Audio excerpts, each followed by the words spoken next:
नमस्कार दोस्तों, मैं हूं शिवकांत गौतम। स्वागत करता हूं आप सभी का एसजी लाइव में। देश और दुनिया में डिस्पोजेबल सैनिटरी पैड्स पर्यावरण के साथ ही इंसानों और जीव जंतुओं के लिए एक बड़ा खतरा बनते जा रहे हैं। टीवी पर आने वाले ढेरों विज्ञापन महिलाओं और लड़कियों को मेंसेस के दौरान कपड़ों का इस्तेमाल बंद करने और इन डिस्पोजेबल पैड्स का इस्तेमाल करने के लिए जागरूक भी कर रहा है।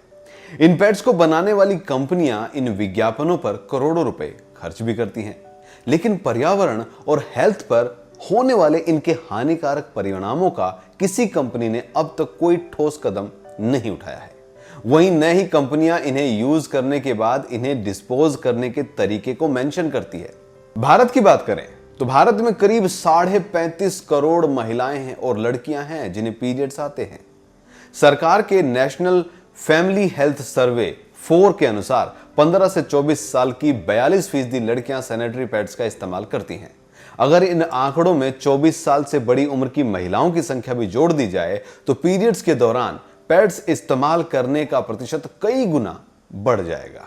हाल के सालों में यह देखा गया है कि भारत सरकार जहां सभी महिलाओं और लड़कियों को खासकर ग्रामीण क्षेत्रों में सैनिटरी नैपकिन उपलब्ध कराकर सुनिश्चित कर रही है, वहीं IANS से बातचीत में विशेषज्ञों ने सैनिटरी पैड्स के निपटाने के मुद्दे पर भी खास ध्यान दिया है, जो हर साल करीब 1,13,000 टन निकलता है।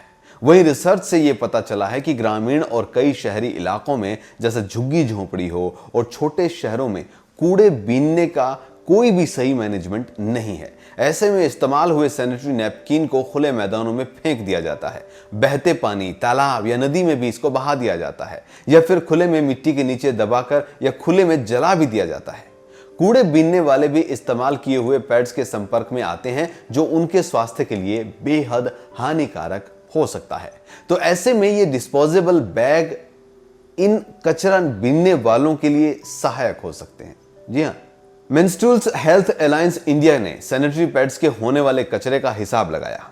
इस जानकारी में उन्होंने NFHS 4 के सर्वे को भी शामिल किया। इसके आकलन के मुताबिक 12 करोड़ 10 लाख महिलाएं सैनिटरी पैड्स का इस्तेमाल करती हैं। अगर एक साइकिल में महिला 8 पैड का इस्तेमाल करती है तो एक महीने में महिला 1 अरब यानी सारी महिलाएं 1 अरब पैड्स का इस्तेमाल करती है, यानी एक साल में 1200 करोड़ पैड्स का इस्तेमाल किया जाता है। लेकिन यह कचरा कहां जाता है? सरकार, निर्माता, कंपनी इसके इस्तेमाल हुए सैनिटरी पैड्स को फेंकने के लिए या डिग्रेडेबल बैग देने की बातें जो कर रही है, लेकिन सैनिटरी पैड से होने वाले कचरे के बारे में सोचना भी उतना ही जरूरी माना जाना चाहिए।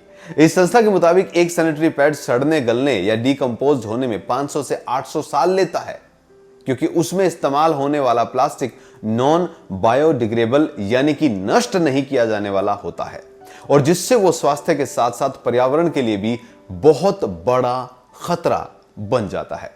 कुछ कंपनियों का कहना है कि सरकार के सैनिटरी पैड्स के साथ डिस्पोजेबल बैग देने के फैसले के तहत ही काम कर रहे हैं और इनसे काफी किफायती दर पर जो है कंज्यूमर्स तक इन्हें पहुंचाने की कोशिश भी की जा रही है। उनकी कंपनी द्वारा दिए गए डिकम्पोजेबल बैग बायोडिग्रेडेबल हैं, वो हीट अच्छे से ऑब्जर्व करते हैं और डिकम्पोज भी जल्दी होते हैं। बाजार में मिलने वाले ज्यादातर pads cellulose, super absorbent polymer, plastic covering और गोंद यानी ये चीजें जो हैं इनसे बने होते हैं, और ये कंपोनेंट्स जो होते हैं ये आसानी से सड़ते गलते या डिकम्पोज नहीं होते हैं और पर्यावरण में बने रहते हैं, जो पानी और मिट्टी को प्रदूषित करते हैं। ऐसे सैनिटरी पैड्स जिनमें खासकर SAP होता है, उनको जलाने से जहरीले रसायन निकलते हैं, जैसे डाइऑक्सिन और फ्यूरन, जो कि कार्सिनोजन यानी कि कैंसरकारी माने जाते हैं, कैंसर को बढ़ावा देते हैं, स्वास्थ्य के लिए भी बहुत हानिकारक होते हैं। वहीं सरकार ने भी ब्यूरो ऑफ इंडियन स्टैंडर्ड्स के तहत सैनिटरी पैड्स को बनाने के लिए दिए गए कामों की समीक्षा की है, जिसमें कहा गया है कि जहां ऐसे उत्पाद विकसित करने का दावा किया गया है जिनसे कंपोस्ट या खाद बन सकती हो, इस उत्पाद का टेस्ट किया जाना चाहिए। आकार इनोवेशन प्राइवेट लिमिटेड के संस्थापक जयदीप मंडल इस दिशा में कई सालों से काम कर रहे हैं और कंपोज होने वाले पैड्स बनाने वाली भारत की पहली कंपनी होने का दावा भी करते हैं। उनकी कंपनी द्वारा बनाए गए पैड्स में सारे मटेरियल कंपोजिटेबल है, यानी कि खत्म हो सकते हैं, और उनके पैड्स की प्लास्टिक कवरिंग भी उसकी जगह वो आलू से निकलने वाले स्टार्च का इस्तेमाल करते हैं। सैनिटरी पैड्स में इस्तेमाल होने वाले वुड पल्प अमेरिका और कनाडा से आता है। ऐसे में उन्होंने इसे कम करने के लिए भी विकल्प तलाशे हैं, जिसमें वो केले या गन्ने के मिलने वाले फाइबर, जूट और बैम्बू से मिलने वाले फाइबर को शामिल कर रहे हैं। वो कहते हैं पैड्स बायोडिग्रेडेबल की जगह कंपोस्टेबल होने चाहिए, जो खाद में तब्दील हो जाए, क्योंकि बायोडिग्रेडेबल का मतलब होता है प्राकृतिक तौर पर नष्ट होना, और ये उसमें एक दिन लेकर कई साल तक ले सकते हैं। बाजार में ऐसी भी कंपनियां हैं जिनके पैड्स ऑक्सो डिग्रेडेबल होते हैं, यानी वे सूरज की किरण, यूवी किरणें और गर्मी के कारण माइक्रोप्लास्टिक बन जाते हैं। ये प्लास्टिक पशुओं के लिए बहुत ज्यादा घातक हो सकता है, क्योंकि वो जमीन में उगी हुई चीजों को सीधे खा जाते हैं, जिसके कारण माइक्रोप्लास्टिक भी उनके पेट में चला जाता है। हम देखते हैं कितनी गायों के पेट के ऑपरेशन होते हैं, प्लास्टिक निकलता है। वहीं इंसान के शरीर में भी ये जा सकते हैं। वहीं यूरोप में ऑक्सो डिग्रेडेबल उत्पादकों पर प्रतिबंध लगाया जा चुका है। MHAI ने भी अपनी रिपोर्ट में कहा है कि सरकार ने इनसिनेटर्स को बैन करने के लिए जो कहा है, लेकिन केंद्रीय प्रदूषण कंट्रोल बोर्ड ने जो उत्सर्जन के मानक तय किए हैं वो कई बार उसे पूरा नहीं करते हैं।